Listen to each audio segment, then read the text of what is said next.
បាទប្រិមត្តទស្សនិកជនជាទីមេត្រីយើងទៅបន្តតាមដានព័ត៌មានអាប់ដេតថ្មីទាក់ទងទៅនឹងការឈ្លានពានរបស់ថៃមកលើទឹកដីកម្ពុជានៅព្រឹកថ្ងៃប្រហ័សទី11ខែធ្នូ2025នេះនៅតាមសមរភូមិសំខាន់ៗតាមបណ្ដោយព្រំដែនកម្ពុជាថៃបាទនៅព្រឹកនេះបាទយើងឃើញថាបើតាមសេចក្តីរាយការណ៍បាទពីព្រំដែនបានបញ្ជាក់ថារហូតដល់ម៉ោង8ព្រឹកថ្ងៃទី11ខែធ្នូឆ្នាំ2025នេះទាហានថៃនៅតែបន្តបាញ់ផ្លោងចូលដីកម្ពុជានៅតាមសមរភូមិមួយចំនួនសម្រាប់សមរភូមិទិសខេត្តឧត្តរមានជ័យទាហានថៃបានបន្តបាញ់ផ្លោងបាទតាំងពីម៉ោងទៀបភ្លឺបាទដោយឡែកនៅទិសប្រាសាទព្រះវិហារនៅសមរភូមិភ្នំខ្មោចមុំ3និងអានសេះទាហានថៃក៏នៅបន្តបាញ់ផ្លោងចូលនៅឡើយសម្រាប់បង្គោលលេខ47ភូមិជោគជ័យឃុំអូ3ជាន់ទាហានថៃនៅបន្តបាញ់ផ្លោងចូលតែនៅបឹងត្រកួនមានលក្ខណៈស្ងប់ស្ងាត់នៅសមរភូមិអូភ្លុកដំរីឃុំថ្មដាស្រុកវាវែងខេត្តពោធិ៍សាត់ទាហានថៃមានសភាពស្ងប់ស្ងាត់តាំងពីយប់រហូតមកដល់ព្រឹកនេះតាមក្រសួងការពារជាតិបានដឹងថានៅក្នុងភូមិសាស្ត្រនៃខេត្តឧត្តរមានជ័យបាទគឺទាហានសៀមបានចាប់ផ្ដើមបាញ់ប្រហារនៅម៉ោង4:40នាទីព្រឹកបាទថ្ងៃទី11ខែធ្នូឆ្នាំ2025ដោយបានបាញ់កាំភ្លើងធំចូលក្នុងភូមិសាស្ត្រប្រាសាទខ្នាកងកម្លាំងកម្ពុជាបាននឹងកំពុងប្រយុទ្ធតតាំងជាមួយសត្រូវឈ្លានពានយ៉ាងស្វិតស្វាញនិងយ៉ាងរឹងមាំក្នុងការបំពេញតួនាទីរបស់ខ្លួនដើម្បីការពារបូរណភាពទឹកដីបាទទាក់ទងទៅនឹងស្ថានភាពនៅតាមបន្តព្រំដែនកម្ពុជាថៃបាទគឺនៅខាងខេត្តបន្ទាយមានជ័យបាទបើតាមផេករបស់ក្រសួងការពារជាតិបានឲ្យដឹងថាថៃបានបើកការបាញ់ប្រហារមកលើប្រជាពលរដ្ឋស៊ីវិលកម្ពុជានៅក្នុងភូមិសាស្ត្របាទភូមិព្រៃច័ន្ទឃុំអូ3ជាន់ស្រុកអូជ្រៅខេត្តបន្ទាយមានជ័យបាននៅព្រឹកថ្ងៃទី11ខែធ្នូ2025នេះគឺនៅម៉ោង7:52នាទីបាទយោធាថៃបានបាញ់ផ្លោងចូលមកក្នុងភូមិសាស្ត្រភូមិព្រៃច័ន្ទឃុំអូ3ជាន់ស្រុកអូជ្រៅខេត្តបន្ទាយមានជ័យដែលជាភូមិស្រុករបស់ប្រជាជនស៊ីវិលរស់នៅសកម្មភាពខាងលើបាទជាការវាយប្រហារដោយកំរោលដោយមិនរើសគោលដៅរបស់យោធាថៃហើយជាការរំលោភបំពានច្បាប់មនុស្សធម៌អន្តរជាតិបាទក្រសួងការពារជាតិក៏នៅតែបន្តចេញសេចក្តីអំពាវនាវបាទសម្រាប់ប្រជាពលរដ្ឋគឺដើម្បីចូលរួមរក្សាសុវត្ថិភាពកងកម្លាំងរបស់យើងក៏ដូចជារក្សាការសម្ងាត់របស់យោធាសូមបញ្ឈប់ការថតផ្សាយជាបន្ទាន់នៅរាល់ព័ត៌មាននិងវីដេអូរូបភាពផ្សេងៗដែលអាចបង្ហាញពីសកម្មភាពប្រតិបត្តិការយោធាផែនទីការបង្ហាញពីការចល័តឬការដាក់ពង្រាយកងទ័ពទីតាំងឈរជើងលានដ្ឋានបាទជំរុំជម្រកការចល័តសពាវុធការផ្គត់ផ្គង់សម្ភារៈបរិក្ខារឬស្បៀងអាហាររបស់កងទ័ពតាមគ្រប់បណ្ដាញសង្គមបាទដូចជា Facebook TikTok YouTube ឬប្រព័ន្ធផ្សព្វផ្សាយផ្សេងៗទៀតជាដាច់ខាតនេះជាការអំពាវនាវបាទរបស់ខាងការពារជាតិបាទសូមប្រជាពលរដ្ឋចូលរួមបាទគុំធ្វើការថតបង្ហោះបាទទាក់ទងទៅនឹងសកម្មភាពទាំងអស់នេះបាទប្រិមត្តទស្សនិកជនសកម្មភាពរបស់យោធាថៃនេះបាទគឺបានឆ្លុះបញ្ចាំងឲ្យឃើញអំពីភាពទំនើងបាទរបស់ប្រទេសថៃដែលមិនគោរពច្បាប់អន្តរជាតិបាទគួរតែបណ្ដាប្រទេសទាំងអស់នៅលើពិភពលោកបាទចេញមកថ្កោលទោសចំពោះសកម្មភាពនេះពីព្រោះថាបាទថៃគឺជាប្រទេសមួយដែលរហូតដល់ពេលនេះបាទគឺបង្កភាពអនាធិបតេយ្យធ្វើឲ្យបាត់សណ្ដាប់ធ្នាប់ពិភពលោកបាទប្រទេសទាំងអស់គួរតែរួមគ្នាបាទនៅក្នុងការទប់ស្កាត់បាទទង្វើបែបនេះហើយដាក់ទោសប្រទេសថៃឲ្យបានធ្ងន់ធ្ងរជាទីបំផុតបាទបើសិនជាបណ្ដាប្រទេសផ្សេងៗទៀតលើពិភពលោកបណ្ដោយឲ្យថៃធ្វើតាមអំពើចិត្តដូច្នេះបាទអញ្ចឹងថៃក៏អាចបាទធ្វើដាក់បណ្ដាប្រទេសផ្សេងៗទៀតដែលនៅជាប់ព្រំដែនខ្លួនបាទហើយមានសេដ្ឋកិច្ចទន់ខ្សោយជាងខ្លួនបានផងដែរដូច្នេះហើយបាទអន្តរជាតិបាទគួរតែដាក់ទោសឲ្យបានម៉ឺងម៉ាត់បាទចំពោះប្រទេសថៃព័ត៌មានដ៏គួរឲ្យចាប់អារម្មណ៍មួយទៀតបាទនៅថ្ងៃនេះបាទប្រធានាធិបតីសហរដ្ឋអាមេរិកបាទលោកដូណាល់ត្រាំនឹងសន្ទនាបាទជាមួយនឹងមេដឹកនាំនៃប្រទេសទាំងពីរបាទគឺកម្ពុជាថៃបាទតាមរយៈទូរស័ព្ទបាទដោយលោកដូណាល់ត្រាំបានលើកឡើងថាបាទលោករំពឹងថាលោកនឹងអាចបញ្ឈប់ការផ្ទុះអាវុធនៅព្រំដែននៃប្រទេសទាំងពីរគឺកម្ពុជាថៃនេះបានបាទក្នុងពេលនេះបាទដែលវាគឺជាបំណងប្រាថ្នាមួយរបស់ប្រជាជនដែលស្រឡាញ់សន្តិភាពដែលពេលបច្ចុប្បន្ននេះយើងឃើញ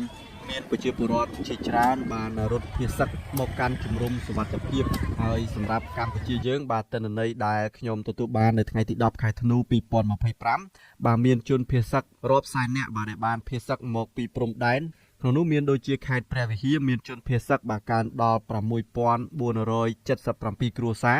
ស្មើនឹងមនុស្សប្រមាណជា22390នាក់ខេត្តឧត្តរមានជ័យបាទមានជនភៀសសឹកបាទគឺកើនដល់11607គ្រួសារ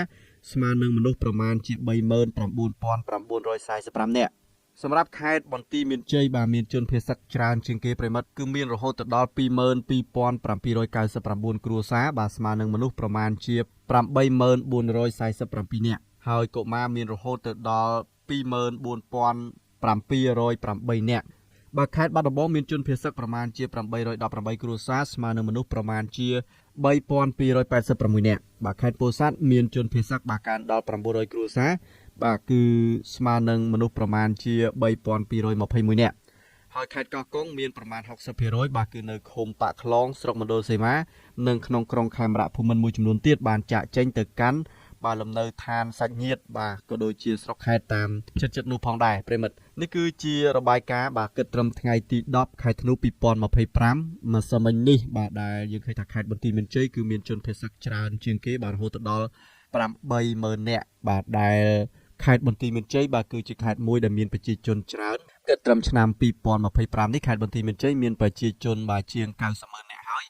បាទហើយក្នុងនោះយើងឃើញតាមបណ្ដាស្រុកក្រុងបាទធំមួយចំនួនក៏ត្រូវបានចម្លៀសឬក៏ភៀសសឹកមកដែរដូចជាស្រុកថ្មពួកស្រុកស្វាយជែកស្រុកអូជ្រៅក្រុងប៉ោយប៉ែតស្រុកម៉ាឡៃបាទដែលនៅជាប់ព្រំដែនថៃហ្នឹងបាទហើយជាពិសេសគឺក្រុងប៉ោយប៉ែតតែម្ដងបាទដែលជាក្រុងធំមានប្រជាជនច្រើនហើយនៅពេលដែលមានបញ្ហាបាទថៃឈ្លានពាននេះបាទគឺប្រជាជនបានបង្ខំបាទចម្លៀសបាទអញ្ចឹងទេខេត្តបន្ទាយមានជ័យមានជនភៀសសឹកច្រើនបាទរហូតដល់ 80,000 នាក់ប្រិមត្តណាបាទចំណែកឯតំណាងកម្ពុជាប្រចាំអង្គការសហប្រជាជាតិបានស្នើឲ្យក្រមប្រឹក្សាសន្តិសុខថ្កោលទោសនិងចាត់វិធានការឲ្យថៃបញ្ឈប់ការឈ្លានពានកម្ពុជា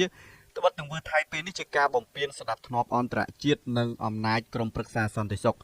កម្ពុជាក៏ទទូចឲ្យស្ថាប័នកម្ពុជានេះបញ្ជូនក្រុមស៊ើបអង្កេតឯករាជ្យមួយដើម្បីរកការពិតអំពីការរំលោភឈ្លានពានរបស់ថៃមកលើកម្ពុជាផងដែរតំណាងកម្ពុជាបាននិយាយថាប្រតិបត្តិការយោធារបស់ថៃជាការរំលោភយ៉ាងធ្ងន់ធ្ងរលើធម្មនុញ្ញអង្គការសហប្រជាជាតិរួមមានការហាមឃាត់ជាដាច់ខាតលើការគំរាមកំហែងឬការប្រើប្រាស់កម្លាំងឲ្យបានបំពានធ្ងន់ធ្ងរលើច្បាប់មនុស្សធម៌អន្តរជាតិអធិបតេយ្យភាពនិងបូរណភាពទឹកដីកម្ពុជាក៏ដូចជាគោលការណ៍មូលដ្ឋានដែលគ្រប់ទំនាក់ទំនងសន្តិភាពរវាងរដ្ឋនានានៅក្នុងលិខិតដដែលលោកកៅជាបានរៀបរាប់យ៉ាងពិស្ដារអំពីសកម្មភាពរបស់ទ័ពថៃចាប់ពីថ្ងៃទី7ខែធ្នូនិងប្រើប្រាស់សព្វាវុធផ្សេងៗទៀតដូចជាកាំភ្លើងត្បាល់រថក្រោះកាំភ្លើងធុនធំធុនធ្ងន់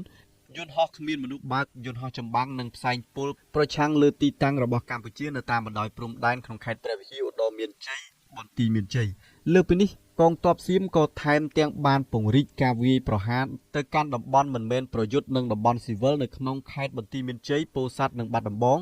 ដោយរំលោភលើកិច្ចព្រមព្រៀងទ្វេភាគីនិងលក្ខខណ្ឌដែលមានចែងក្នុងកិច្ចព្រមព្រៀងសន្តិភាពទីក្រុងកូឡាឡាំពួរតំណាងកម្ពុជាស្នើឲ្យក្រុមប្រឹក្សាសន្តិសុខថ្កោលទោសអំពីអំពើឈ្លានពានដោយខុសច្បាប់របស់ថៃដែលមានការបង្កមកលើកម្ពុជាលិខិតដដែលទាមទារឲ្យទ័ពថៃបញ្ឈប់ភ្លាមអំពើឈ្លានពានដោយខុសច្បាប់ទាំងនេះតំណាងកម្ពុជាស្នើឲ្យមានការបញ្ជូនគណៈកម្មាធិការពិនិត្យការពិតឯករាជ្យរបស់អង្គការសហប្រជាជាតិដើម្បីពិនិត្យអង្កេតមើលភាពជាក់ស្ដែងនិងការបង្កទំនាស់របស់ថៃនេះស្របពេលដែលថៃកំពុងតែឈ្លានពានទឹកដីកម្ពុជាយ៉ាងពេញទំហឹងនេះបាទយើងឃើញថានៅប្រទេសថៃក៏កំពុងតែប្រកាសអាសន្នត្រៀមជួបព្យុះភ្លៀងបាទខ្លាំងក្លាជាបន្តទៀតដែលគេរំពឹងថាអាចនឹងមានទឹកជំនន់នៅភាគខាងត្បូងជន់លិចជាបន្តទៀតបាទតាមសេចក្តីប្រកាសរបស់នាយកដ្ឋានឧតុនិយមថៃនៅថ្ងៃប្រហ័សទី11ធ្នូ2025បាទខេត្តចំនួន30កំពុងត្រៀមខ្លួនទទួលព្យុះភ្លៀងរហូតដល់ចុងសប្តាហ៍គណៈភាគខាងត្បូងនឹងជាកន្លែងដែលរងគ្រោះខ្លាំងជាងគេចំណែកឯក្រុងបាងកកក៏រងគ្រោះខ្លាំងដែរសេចក្តីប្រកាសដែលផ្សាយដោយសារព័ត៌មាន The Nation បាទខេត្ត30បូករួមទាំងភាគឦសានខាងកើតនិងកណ្ដាលផងនោះបាទនឹងរងគ្រោះដោយព្យុះភ្លៀងរហូតដល់ថ្ងៃអាទិត្យបាតុភូតនេះបង្កឡើងដោយប្រព័ន្ធសម្ពាធទាបដែលស្ថិតនៅពីលើសមុទ្រចិនខាងត្បូងផ្នែកខាងក្រោមហើយកំពុងធ្វើដំណើរឆ្លងកាត់ចុងខាងត្បូងនៃប្រទេសវៀតណាមបាទចូលទៅក្នុងឈូងសមុទ្រថៃនិងតំបន់ភាគខាងត្បូងរួមផ្សំជាមួយនឹងខ្យល់មូសុងអេសានធ្វើឲ្យខេត្តភាគខាងត្បូងនឹងគឺប្រឈមទៅនឹងទឹកជំនន់ធ្ងន់ធ្ងរដោយសារតែមានភ្លៀងធ្លាក់ខ្លាំងជាបន្តការព្រមាននេះកើតឡើងខណៈបញ្ហាខ្យល់ពុលក៏កំពុងញោមញីបាទទីក្រុងបាងកកផងដែរដោយសារតែកាលពីថ្ងៃពុធបាទគឺភាគល្អិតនៃខ្យល់បាទនៅក្នុងខ្យល់ឈានដល់កម្រិតគ្រោះថ្នាក់ដែលបង្កផលប៉ះពាល់ដល់សុខភាពរបស់ប្រជាជនធ្ងន់ធ្ងរហើយគិតត្រឹមព្រឹកបាទថ្ងៃពុធទី10ធ្នូនេះខ្យល់ពុលបាទនៅក្នុងខណ្ឌចំនួន5នៅទីក្រុងបាងកកបានឈានដល់កម្រិតបាទលើសសុវត្ថិភាពទៅហើយ បាទដែលគម្រាមកំហែងដល់ការដកដង្ហើមនិងធ្វើឲ្យមានជំងឺស្បែកត្បិតថាខ្យល់ពុលថ្មីនេះមិនទាន់ឈានដល់គ្រោះថ្នាក់ធ្ងន់ធ្ងរក៏ពិតមែនប៉ុន្តែវាឈានដល់កម្រិតពណ៌ទឹកក្រូចហើយដែលប៉ះពាល់ដល់សុខភាពបាទខ្លាំងក្លាផងដែរបាទនេះគឺតាក់ទងទៅនឹងគ្រោះធម្មជាតិក៏កំពុងតែវាយប្រហារប្រទេសថៃផងដែរ